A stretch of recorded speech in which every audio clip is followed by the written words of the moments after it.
Selamat tahun baru, Happy New Year. Wah, nggak terasa ya, kita udah masuk tahun yang baru, luar biasa banget ya. Nah, kakak mau ingetin lagi, sekalipun kamu belum pergi ke gereja beribadah, tapi ya, ingat baik-baik, kita tetap memakai rumah kita sebagai tempat ibadah kita. Oleh sebab itu, kakak ingetin lagi, firman Tuhan kan ngomong begini loh, janganlah seorang pun menganggap kamu rendah karena kamu muda. Biarlah kamu jadi teladan. Di dalam apa? Di dalam perkataan, di dalam tingkah laku kamu, di dalam kasih kamu, dan dalam kesetiaan kamu, dan kesucian kepada Tuhan Yesus. Berarti begini dek, tetap dong ya kan, di tahun 2021 ibadahnya tetap harus gimana? Jadi teladan. Jadi teladannya bagaimana? Kalau lagi ibadah, sungguh-sungguh. Gak usah nahan napas, tapi sungguh-sungguh. Yang kedua, kalau sungguh-sungguh, jangan sambil makan deh. Itu gak sungguh-sungguh. Minum-minum gak sungguh-sungguh. Sambil tidur-tiduran gak sungguh-sungguh. Sambil nyantai main game, buka-buka gadget, itu gak sungguh-sungguh. Kamu harus jadi teladan. Sebab apa? Ini tahun integritas 2021. Artinya apa tuh kak? Artinya ingat kan? Nanti kakak ingetin lagi nih. Apa yang timbul di hati? Apa yang kamu pikir? Apa yang kamu ucapkan? Harus sama sesuai dengan firman. Jadi itulah tahun integritasmu. Tahun ini ibadah. Waktu kamu mendengarkan seluruh ibadah yang ditayangkan, sungguh-sungguh jadi teladan. Oke? Nah, akhir kata kakak ucapkan selamat beribadah. Tuhan Yesus memberkati. Bye-bye. Shalom teman-teman, apa kabar? Arlin harap kita semua dalam lindungan Allah ya. Pagi ini Erlin ingin mengatakan Mazmur 91 dalam lindungan Allah. Teman-teman di rumah semua pada ikutin ya. Mazmur 91 dalam lindungan Allah. Orang yang duduk dalam lindungan yang maha tinggi dan memerem dalam naungan yang maha kuasa akan berkata kepadanya, tempat perlindunganku dan kubu pertahananku, Allahku yang kupercayai. Sungguh dia yang akan lepaskan engkau dari jerat penangkap burung, dari penyakit sampar yang busuk. Dengan kepaknya ia akan melindungi engkau di bawah sayapnya. Engkau akan berlindung kesetiaannya ialah perisai dan pagar tembok. Engkau tahu saat aku terhadap kedahsyatan malam, terhadap panah yang terbang di waktu siang, terhadap penyakit sampar yang berjalan dalam gelap, terhadap penyakit menular dan mengamuk di waktu petang. Walau 1.000 orang rebah di sisimu dan 10.000 rebah di sebelah kananmu, tetapi itu tidak akan menimpamu.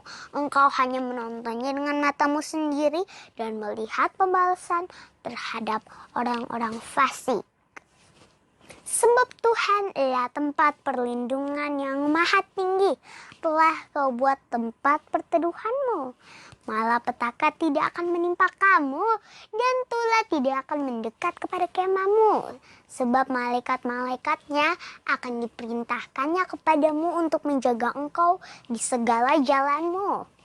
Mereka akan menatang engkau di atas tangannya supaya kakimu jangan terlantuk kepada batu. Singa dan ular tedung akan kau langkahi, engkau akan menginjak anak singa dan ular naga. Sungguh hatinya melekat kepadaku, maka aku akan emputkannya. Aku akan membentenginya sebab ia mengenal namaku. Bila ia berseru kepadaku, aku akan menjawab. Aku akan menyertainya dalam kesesakan.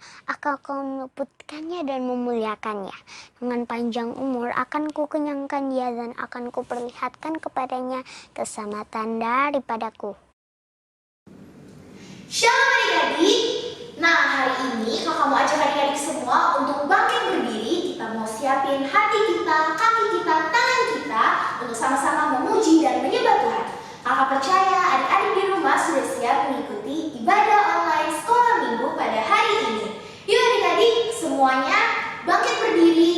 gerakan kakak di depan ya.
Adik-adik masih semangat kan?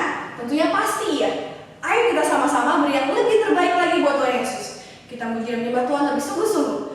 Ayo kita beri yang terbaik. Dan jangan lupa untuk ikutin gerakan kita ya. Ayo kita angkat tangannya masing-masing.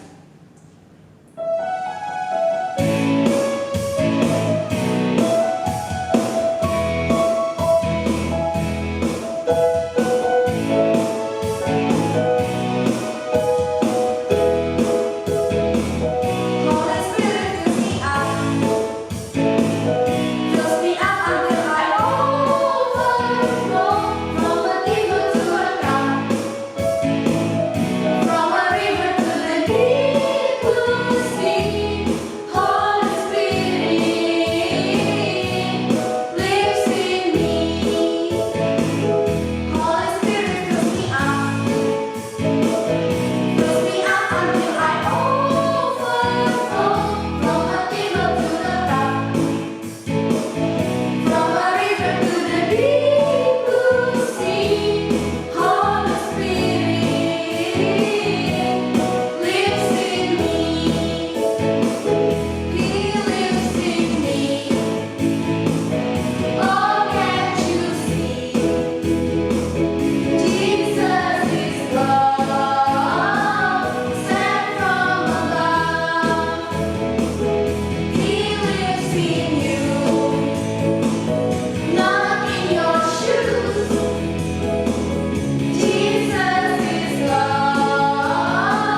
Kita kasih sikap kita yang terbaik yuk. Kita boleh duduk, kita boleh tutup mata kita angkat tangan kita buat Tuhan Yesus. Kita kasih yang terbaik bukan karena dilihat papa, mama, koko, cici, tapi karena kita memang mau kasih yang terbaik buat Tuhan Yesus. Kita mau mengucap syukur buat kebaikan Tuhan, karena kuasanya dan cintanya gak terbatas buat kita.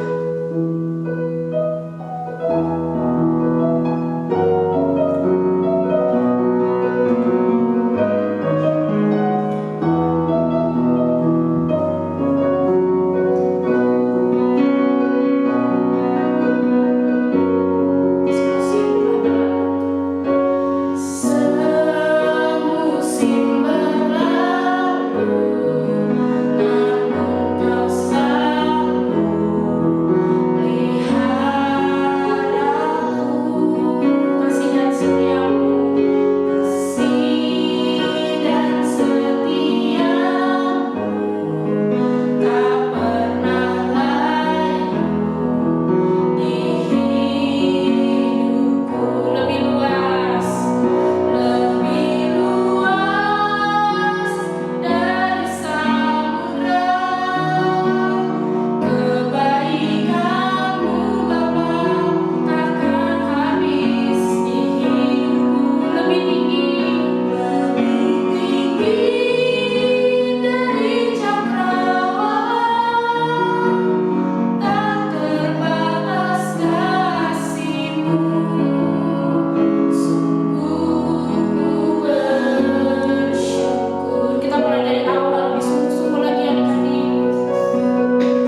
yang semangat.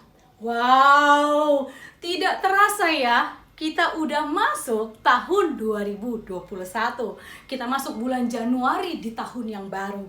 Kak Monik ingin mengucapkan selamat tahun baru buat adik-adik dan keluarga semua. Dan kakak percaya bahwa anugerahnya, bahwa kemurahannya, bahwa kebaikannya akan berlimpah-limpah bersama-sama dengan kita dan keluarga kita di tahun 2021. Kita sama-sama ingat ya, tahun 2020 kita belajar apa? Tahun dimensi yang baru, berubah serupa dengan Kristus menjadi kepala dan bukan ekor. Adik masih ingat nggak? Tapi kita masuk tahun yang baru. Tahun ini, tahun 2021, tahun integritas. Bisa nggak? Sama-sama ya, nggak usah cepet-cepet, kita sama-sama belajar. Tahun 2021 adalah tahun integritas. Sekali lagi, tahun 2021, tahun integritas. Apa yang ada di dalam hati, apa yang ada di dalam pikiranmu, apa yang ada dalam perkataanmu, apa yang kamu lakukan harus sesuai dengan firman Tuhan. Siapa yang mau di tahun ini kita sama-sama belajar untuk jadi orang-orang yang punya integritas, tentunya di dalam Tuhan Yesus. Kalau kamu mau, kita sama-sama yuk, kita berdoa minta tuntunannya supaya firman hari ini kita sama-sama belajar. Angkat tangannya. Tuhan, kami menaikkan syukur kami Tuhan, sampai di tahun yang baru kami melihat tangan-Mu bekerja di dalam kami. Kami melihat pertolongan-Mu dinyatakan. Kami melihat Engkau Allah yang besar dan Engkau Allah yang baik. Walaupun kami tahu Tuhan, banyak yang terjadi di tahun 2020. Mungkin kami kehilangan orang-orang yang kami sayang. Mungkin kami kehilangan harapan. Tapi kami tahu, waktu kami berada di batu karang yang teguh, itulah harapan kami yang sesungguhnya. Bapa, di awal tahun ini Tuhan, kami ingin sama-sama belajar, baik yang didengar ataupun yang mendengar. Kami ingin Roh-Mu, hikmat-Mu, supaya kami bersama-sama belajar menjadi orang-orang yang punya integritas di dalam Engkau. Apa yang kami ada di dalam hati kami, apa yang ada di dalam pikiran kami, apa yang kami perkatakan, apa yang kami lakukan, semua sesuai dengan firman-Mu. Bapa, ajar kami Bapa, biarkan hikmat itu turun atas hamba-Mu dan adik-adikku, supaya kami bukan sekedar mendengar, tapi kami mengerti dan melakukan. Dalam nama Tuhan Yesus, sama-sama kita bilang, amin. Yes. Sekarang duduk yang manis. Siap dengar firman? Iya, kamu nih lihat semuanya udah duduk manis. Turunin kakinya, duduknya yang bagus. Iya. Makanya nanti dulu ya. Oke.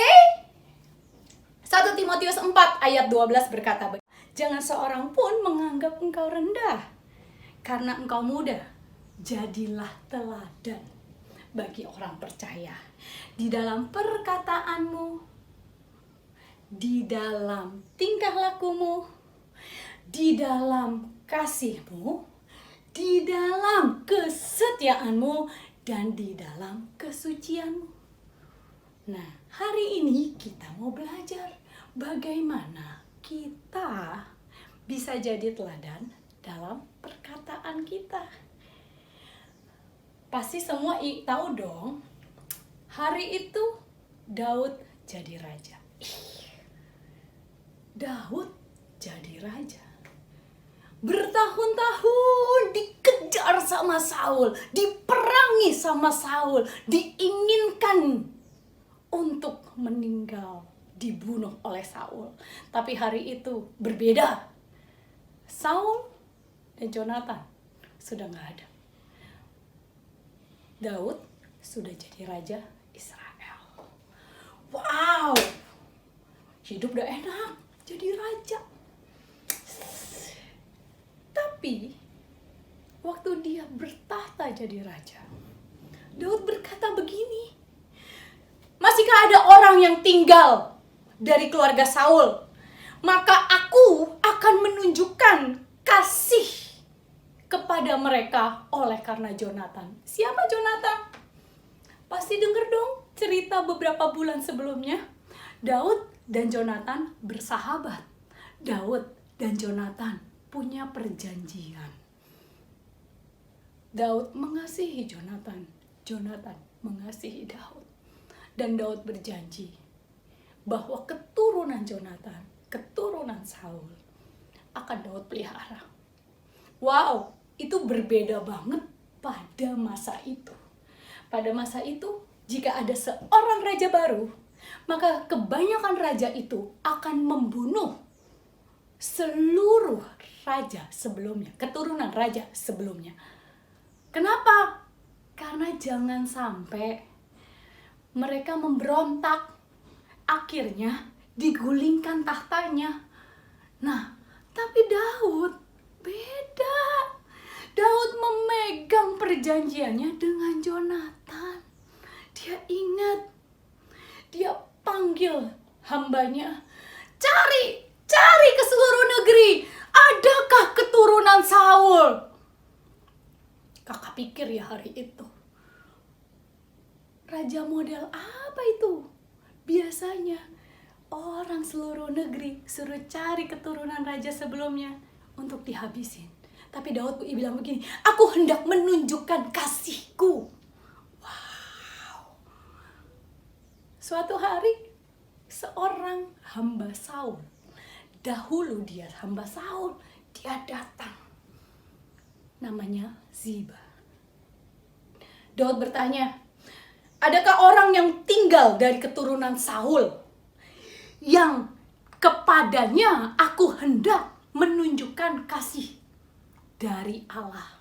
Lalu Ziba berkata, ada seorang anak Jonatan yang susah nih ngomongnya. Ada seorang anak Jonatan yang cacat kakinya, timpang. Namanya Mephiboset, yang tinggal di Lodabar, di rumah Makir. Hah? Ada satu, kata Ziba, namanya Mephiboset. Tahu arti Mephiboset? Tahu arti nama Mephiboset? Yang membuat malu. Dan dia tinggal di Lodabar. Arti Lodabar, tanpa harapan. Waktu Daud dengar itu, Daud gak begini, oh anak yang buat malu, oh udah tinggal di tempat yang namanya tanpa harapan, gak usah dipanggil. Beda, Daud bilang gini, panggil Mephiboset, cepat kesini menghadap aku. Cepat-cepat Ziba kembali ke hadapan Mephiboset dan mengutarakan maksud Daud. Mephiboset, segeralah pergi ke istana. Daud hendak berjumpa sama kamu.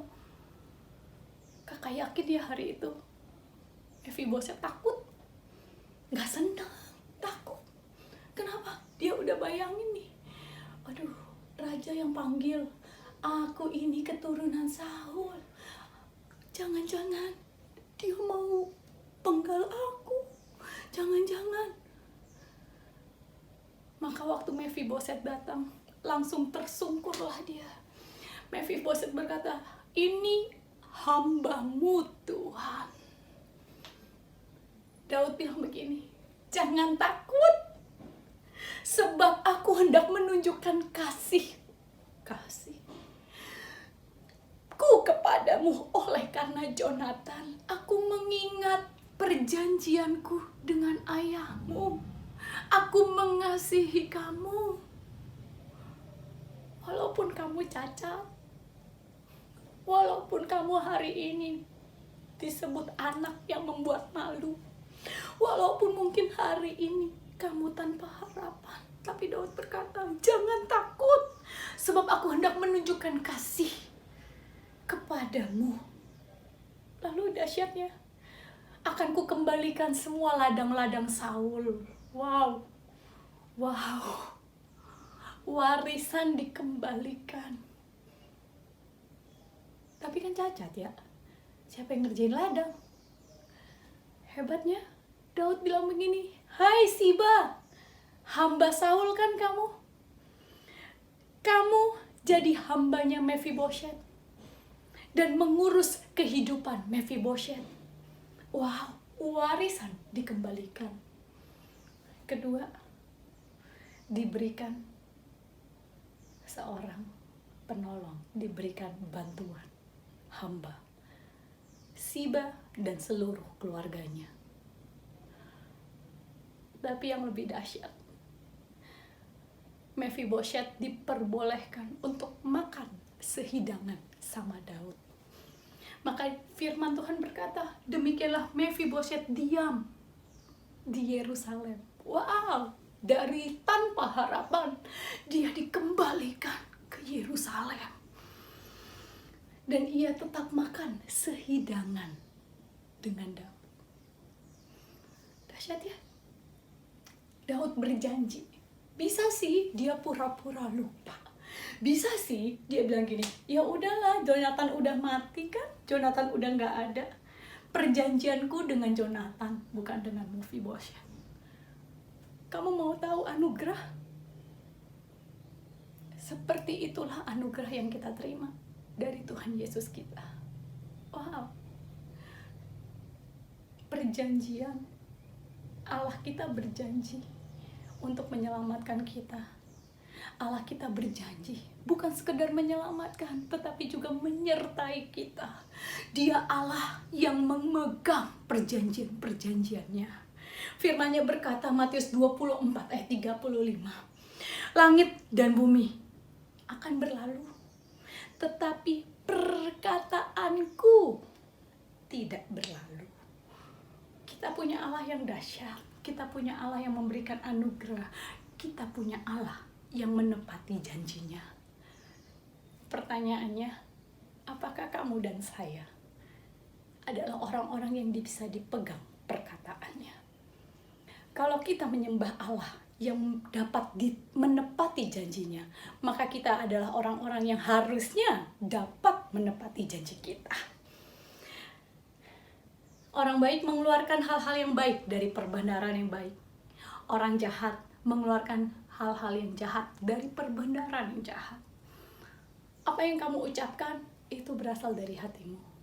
Kalau hatimu penuh dengan Tuhan, penuh dengan kebaikan, penuh dengan kasih setianya, maka kakak sangat percaya perkataanmu juga. Tapi kalau hati kamu penuh dengan kebencian, penuh dengan amarah, maka perkataan kamu gak jauh beda. Tetapi aku berkatakan padamu, ingat ya dek, setiap kata yang sia-sia yang diucapkan oleh manusia, setiap orang harus dipertanggungjawabkan pada hari penghakiman. Hati-hatilah dalam berkata-kata. Jangan seorang pun menganggap engkau rendah karena engkau muda. Jadilah teladan dalam perkataanmu. Berhati-hatilah dalam berkata-kata. Karena menurut ucapanmu engkau akan dibenarkan, dan menurut ucapanmu engkau akan dihakimi. Kelihatannya susah ya menjaga kata-kata kita. Mau tahu tipsnya? Firman Tuhan berkata begini, Matius 10 ayat 20. Karena bukan kamu yang berkata-kata, melainkan roh Bapamu. Dia akan berkata-kata di dalam kamu, melalui kamu. Kita punya Roh Kudus yang mengajar kita dalam perkataan kita. Kita bisa jadi teladan bagi setiap orang percaya dalam perkataan kita. Kalau satu deh, Roh Kudus, Roh Bapa itu yang diberikan buat kita, Roh Kudus ada di dalam kita dan Dia yang berkata-kata. Pertanyaannya, maukah kau izinkan Roh itu tinggal di dalam kamu? Roh itu menguasai kamu. Roh Kudus yang menuntun kamu. Roh Kudus yang mengambil alih perkataan kamu. Kalau kamu mau, yuk tutup matanya, angkat tangannya. Bapa kami tahu Tuhan, apa yang kami lakukan tidak bisa jika Roh-Mu tidak berada di dalam kami. Kami adalah orang-orang Tuhan yang berbuat kesalahan dalam mulut kami. Kami melakukan hal-hal yang tidak baik melalui mulut kami. Bapa, hari ini kami datang Tuhan, kami minta ampun untuk setiap perkataan sia-sia yang kami keluarkan, untuk setiap janji-janji konyol yang ternyata kami tidak bisa tepati, setiap umpatan-umpatan yang kami tahu harusnya tidak kami lakukan. Dan kami tahu Tuhan, Engkau Allah yang setia dan adil. Kami akui Tuhan kesalahan-kesalahan kami. Tapi lebih dari itu Tuhan, di tahun 2021, ajar kami Tuhan punya integritas dalam berkata-kata. Biar Roh Kudus ambil alih setiap perkataan kami. Kami mengizinkan Roh-Mu tinggal dan berkata-kata melalui kami. Penuhi adik-adikku Tuhan, ajar mereka hikmat-Mu, ajar mereka perkataan-perkataan-Mu, sehingga Tuhan apa yang ada di dalam hati kami, apa yang ada di dalam pikiran kami, apa yang kami katakan, apa yang kami lakukan akan sesuai dengan firman-Mu. Dalam nama Tuhan Yesus, kami percaya hamba-Mu selesai, tapi Engkau tidak selesai. Terima anugerah, terima hikmat, terima damai sejahtera, dan terima keperkasaan Tuhan yang ada di dalam nama Yesus, Anak Allah yang hidup. Dalam nama Tuhan Yesus. Sama-sama kita bilang amin. Shalom adik-adik yang dikasihi Tuhan. Saatnya kita memperkatakan Pentakosta ketiga. Ikutin kakak ya. Pentakosta ketiga artinya 1. Pencurahan Roh Kudus yang dahsyat di zaman now. 2. Penuaian jiwa yang terbesar dan terakhir. 3. Bangkitnya generasi Yeremia penuh dengan Roh Kudus, cinta Tuhan, tidak kompromi terhadap dosa, dan bergerak memenangkan banyak jiwa. 4. Dari Indonesia ke bangsa-bangsa, dari timur ke barat, dan akan kembali ke Yerusalem. 5. Kuasa untuk menyelesaikan amanat agung Tuhan Yesus. Nah, ingat ya, kita ada di era Pentakosta ketiga. God bless you all.